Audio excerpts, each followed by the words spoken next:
Strategy without execution is a hallucination. Ambuj Gayal, General Manager, System Storage and Networking, IBM. A primary role that has become more prominent in the last 2 to 3 years is the role of Chief Strategy Officer, CSO. In the past, this role primarily fell on the leader of the business, the Chief Executive Officer, CEO, or President. It also could fall on whichever senior business leader did corporate development, i.e. mergers and acquisitions. As likely, that person was best suited to know the market and what other competitors had for value propositions that he or she might want to duplicate or embellish, and to understand specific market forces. Today, with a globalized economy, the incredibly fast pace of change, and an insurmountable supply of information, business strategy is not something you can work on the side while doing another primary role. Or can you? This chapter goes through a very brief history of business strategy and quickly gets to today's CSO role and some perspective on what does and does not work in business strategy as we know it today. Evolution of strategic planning.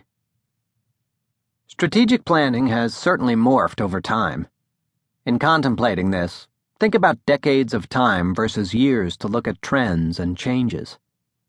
One of the best articles I've read on this evolution was by Dr. Richard Oliver, who wrote The Evolution of Business Strategy.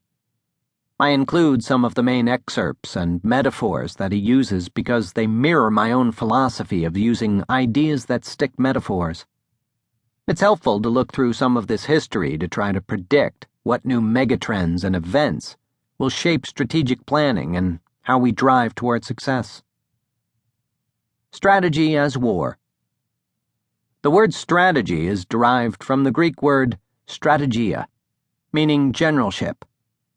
For early commercial enterprises that moved beyond the family firm, business approaches often mirrored those of the military.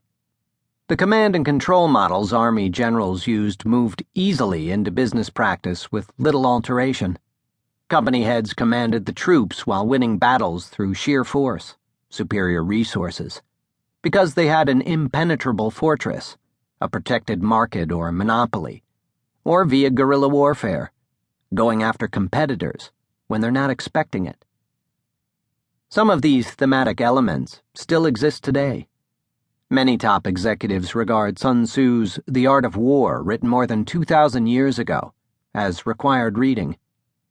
The command and control model has been pervasive.